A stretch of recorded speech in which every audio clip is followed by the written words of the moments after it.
We will now begin the 9th lecture on 1 Samuel. Today we will begin with 1 Samuel chapter 22.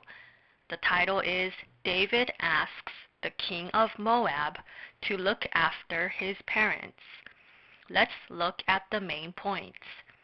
First, people come to David, verses 1 through 2. Second, David asks the king of Moab to look after his parents, verses 3 through 4. Third, Doeg reports everything about David to King Saul, verses 5 through 10.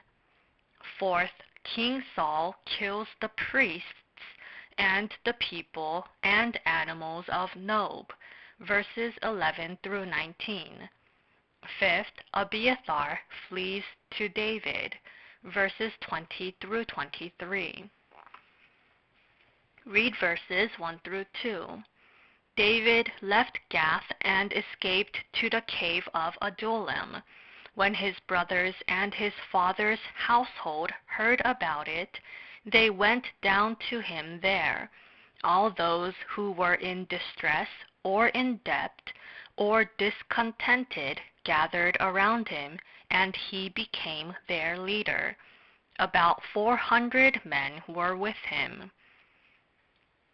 When David was in the cave of Adullam, his brothers and his father's household came to him. They went because there was the chance that Saul would hurt David's parents and brothers. Those who were in distress also came to David. Those in debt came to David. Those who were discontented gathered around David. Those who came to David were about 400 in number. Saul was an evil king, and hence the people were discontented. Hence there was no peace in the nation. There were many who were in debt or were distressed.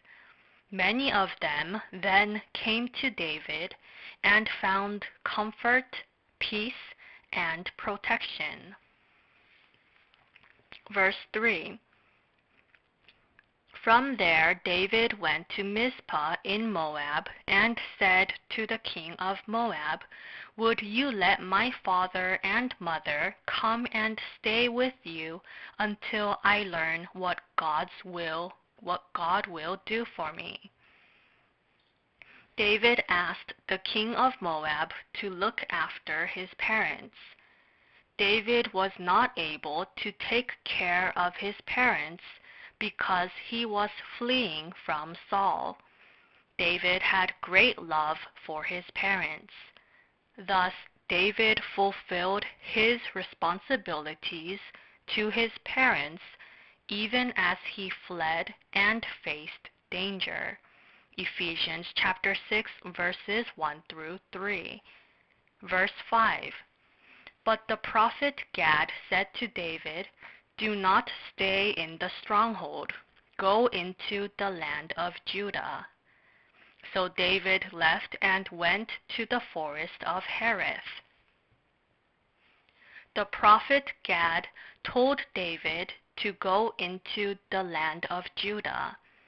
The land of Judah may have been a bit dangerous, but David obeyed and went to the land of Judah. Verse 6.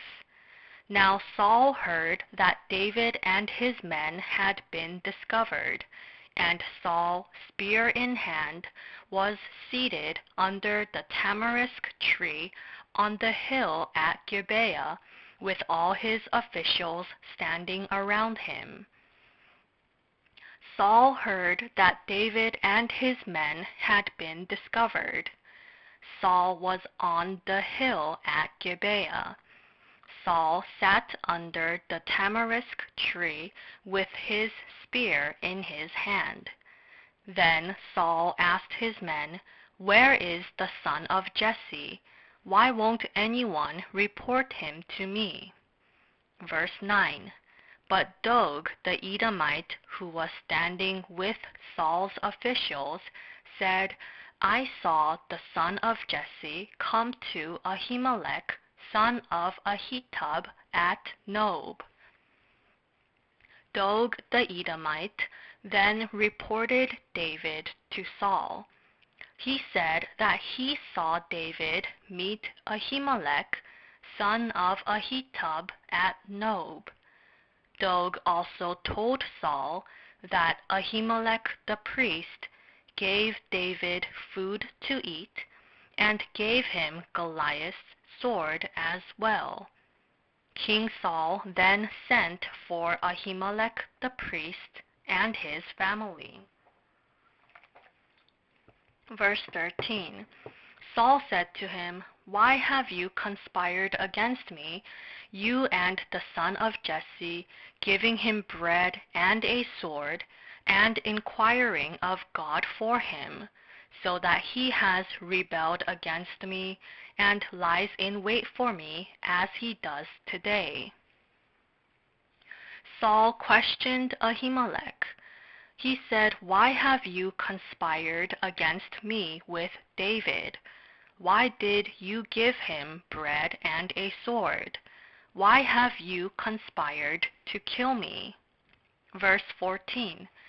Ahimelech answered the king, Who of all your servants is as loyal as David, the king's son-in-law, captain of your bodyguard, and highly respected in your household? Ahimelech said that David was loyal, and he lifted him up. Then Ahimelech said that he did not know any of this. Ahimelech said that he never went against the king. He said that he did nothing wrong against the king. Verse 16. But the king said, You will surely die, Ahimelech, you and your father's whole family. The king told his men to kill Ahimelech and all the priests. Yet his men did not want to kill the priests. Hence King Saul ordered Dog to kill all the priests. Dog killed 85 priests. Verse 19. He also put to the sword Nob, the town of the priests, with its men and women, its children and infants, and its cattle, donkeys, and sheep. He also killed the men and women, the children and infants, and the cattle, donkeys, and sheep in Nob. King Saul was terribly wrong in doing this. Saul did wrong in killing the priests. The priests were not guilty of anything. Saul even killed the men and women, and children and infants. Saul was cruel and evil. Saul mercilessly killed God's servants. If Ahimelech did wrong, Saul should have killed him only. However, Ahimelech had done nothing wrong.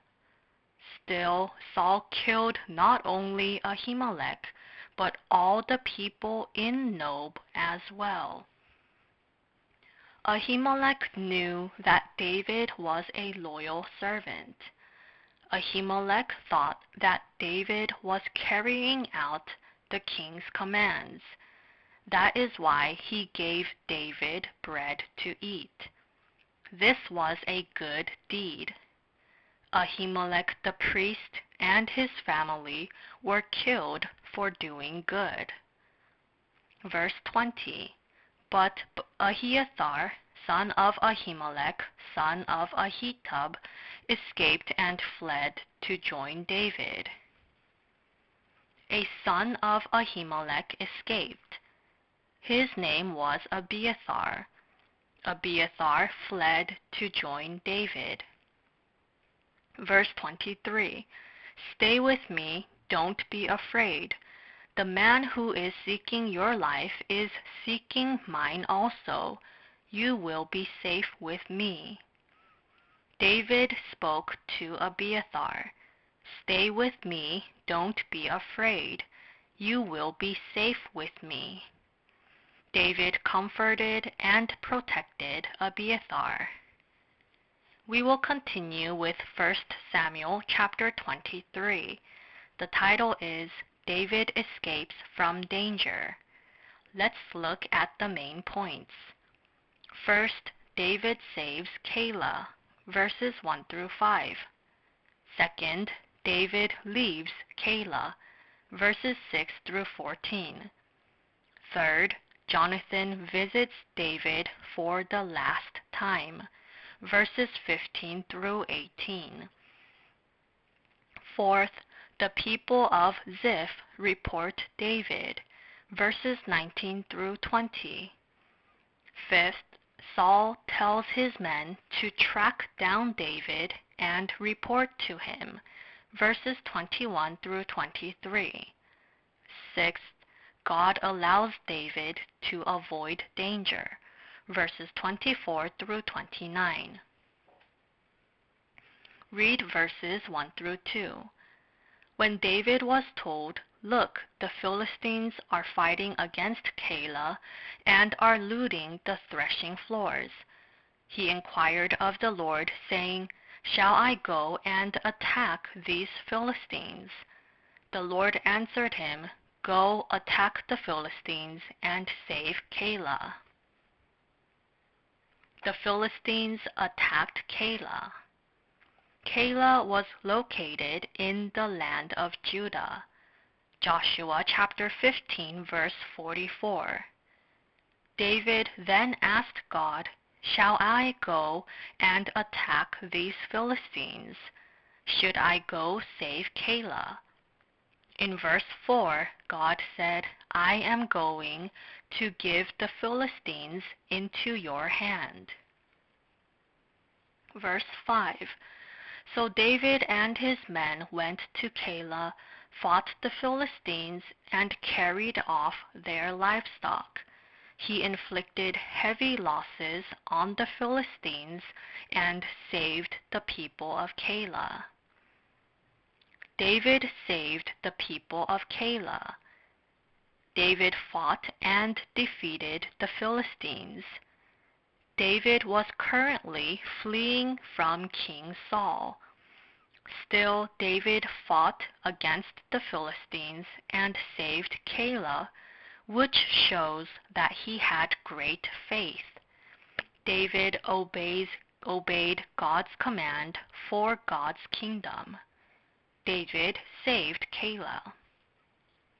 Verse 6.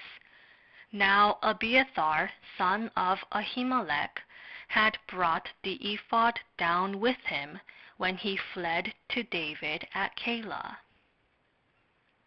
Abiathar brought the ephod with him. Saul heard that David had saved Keilah. Verse 8. And Saul called up all his forces for battle to go down to Keilah to besiege David and his men. Saul called all his men to go down to Keilah. Saul wanted to kill David and his men. Verse 9. When David learned that Saul was plotting against him, he said to Abiathar the priest, "Bring the ephod." David learned that Saul was plotting against him. David told Abiathar the priest to bring the ephod. Then David inquired of the Lord. David asked God in verse 11, "Will the citizens of Keilah surrender me to him?" God answered him, "The people of Keilah will surrender you to him."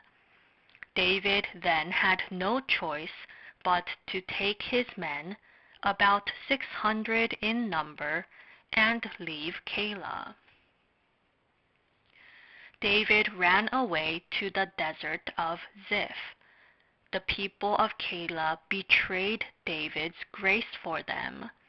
The people of Keilah were attacked by the Philistines. Then David saved the people of Keilah. Yet the people of Keilah were going to report David to King Saul. The people of Keilah forgot about David's grace. They surrendered to Saul's authority. However, God protected David. David ran away to another place. Verse 15. While David was at Horesh in the desert of Ziph, he learned that Saul had come out to take his life. David was at Horesh in the desert of Ziph. Jonathan came to David at that time. Jonathan comforted David. Jonathan told David to rely on and find strength in God. Verse 17. Don't be afraid, he said. My father Saul will not lay a hand on you. You will be king over Israel, and I will be second to you. Even my father Saul knows this. Jonathan came to David and helped him. David was still fleeing from Saul and was in constant struggle. No one helped David, and no one comforted David. Jonathan came to help and comfort David. Jonathan helped David. Jonathan spoke to David.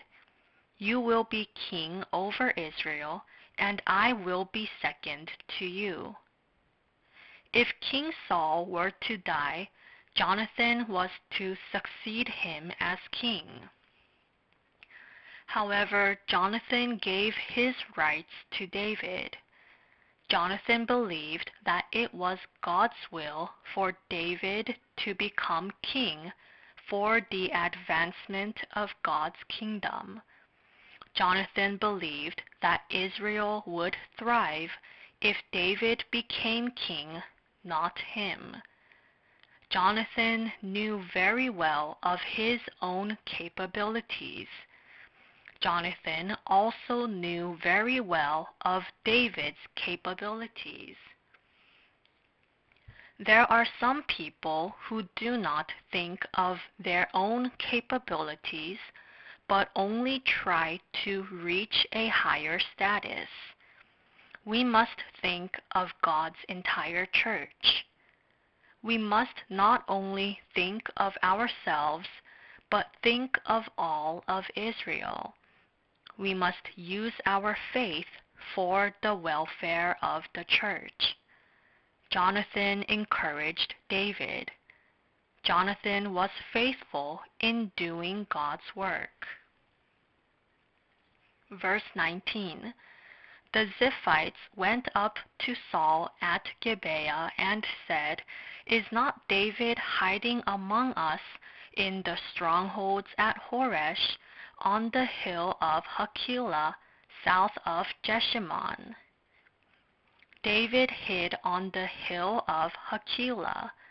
However, the Ziphites reported David to Saul. The Ziphites should not have done this. David was loyal to God. David was a man who was used by God. Yet the Ziphites thought that they were being loyal to King Saul. They were not loyal by killing David. They followed Saul and his wrongdoings. Verse 21. Saul replied, The Lord bless you for your concern for me. Saul told the Ziphites to report to him if they found where David was hiding. Verse 24. A messenger came to Saul, saying, Come quickly, the Philistines are raiding the land. A messenger came to King Saul. the Philistines are raiding the land. Saul then broke off his pursuit of David. Saul went to fight the Philistines. In verse 28, it says that the place was called Selah Hammelikoth. This means rock of parting. Saul parted and left. Hence, David was saved. David then ran away to the strongholds of En-gedi. Saul continuously chased after David to no avail. Saul almost killed David. Yet God used the Philistines. Therefore Saul left to fight the Philistines. David was saved. No matter how dangerous a situation may be, there is protection when God helps us. We must keep our faith like David. We do not need to worry no matter how great an enemy may be. God saves us. We will continue with 1 Samuel chapter 24. The title is Saul and David in the Cave. Let's look at the main points. First, Saul takes 3,000 men to find David, verses 1 through 2. Second, David tears a corner of Saul's robe in the cave, verses 3 through 7. Third, David does not hurt King Saul, and he explains his innocence, verses 8 through 15. Fourth, Saul confesses his wrongdoings, and David gives his oath to Saul, verses 16 through 22. Read verses 1 through 2. After Saul returned from pursuing the Philistines, he was told, David is in the desert of En-gedi. So Saul took 3,000 chosen men from all Israel and set out to look for David and his men near the crags of the wild goats. David ran away to the desert of En-gedi. Saul took 3,000 men and set out to look for David. Verse 3. He came to the sheep pens along the way. A cave was there, and Saul went in to relieve himself. David and his men were far back in the cave. There was a cave. Saul went into the cave to relieve himself. This means that Saul went in to take a nap and get rest. Saul went into the cave to get some rest. However, David and his men were hiding in the cave. David and his men were far back in the cave. Saul's men were at the entrance to the cave. Saul fell asleep. At that moment, David crept up and cut off a corner of Saul's robe. Verse 5. Afterward, David was conscience-stricken for having cut off a corner of his robe. Verse 6. He said to his men, The Lord forbid that I should do such a thing to my master, the Lord's anointed, or lift my hand against him, for he is the anointed of the Lord. David was conscience-stricken for having cut off a corner of King Saul's robe. David said that he would not hurt the one who had been anointed by God. God anointed Saul because God was going to use him. God would judge Saul whether he did well or not. God was the master of Saul. Therefore, David did not try to kill King Saul. David believed that God would judge King Saul if he did wrong. Therefore, we must not judge servants who have been chosen by God. God uses them and judges the good and evil. Verse 8. Then David went out of the cave and called out to Saul, "My lord the king." When Saul looked behind him, David bowed down and prostrated himself with his face to the ground. Saul woke up and went out of the cave. Saul went outside. David too went outside. Saul and David stood with some distance between each other. Verse 11. "See, my father, look at this piece of your robe in my hand. I cut off the corner of your robe, but did not kill you. Now understand and recognize that I am not guilty of wrongdoing or rebellion. I have not wronged you, but you are hunting me down to take my life." David spoke to King Saul, who was far from him. "I cut off the corner of your robe. Some urged me to kill you. I will not lift my hand against my master, because he is the Lord's anointed. I could have killed you, but I did not. Yet you are hunting me down to take my life.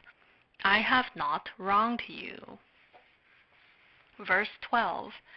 "May the Lord judge between you and me, and may the Lord avenge the wrongs you have done to me, but my hand will not touch you." David believed that the Lord would judge the good and evil. David believed in God's sovereignty. God specially reigned over the one who was anointed by the Lord.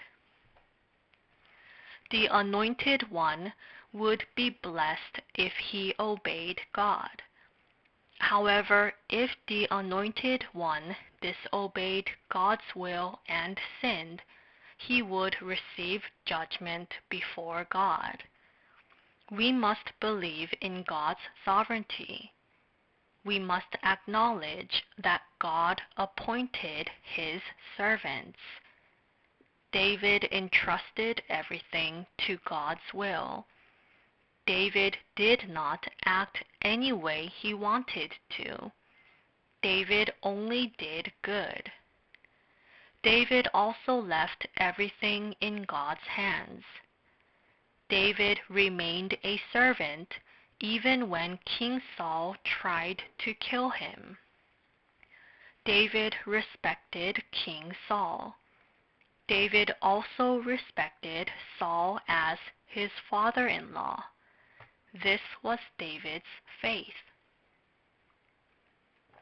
Verse 16. When David finished saying this, Saul asked, "Is that your voice, David my son?" And he wept aloud. Saul was moved by this. Saul wept aloud. In verse 17, Saul said, "You have treated me well, but I have treated you badly." David had a great opportunity to kill Saul, but he did not. David only cut off a corner of Saul's robe. Saul heard this, and he conscientiously confessed. Saul was greatly moved. David defeated evil with good. Thus, Saul had no choice but to completely surrender to David. David defeated his enemy with love. David defeated his enemy with love. We too must win. Judges chapter 14, verse 14. Verses 21 through 22. Now swear to me by the Lord that you will not cut off my descendants or wipe out my name from my father's family. So David gave his oath to Saul. Then Saul returned home, but David and his men went up to the stronghold. Saul told David to give him his oath. Thus David gave his oath to Saul. David gave his oath to Saul, and Saul returned home. David and his men went up to the stronghold. In this way David continued to do good. Here we will conclude the 9th lecture on 1 Samuel. Thank you.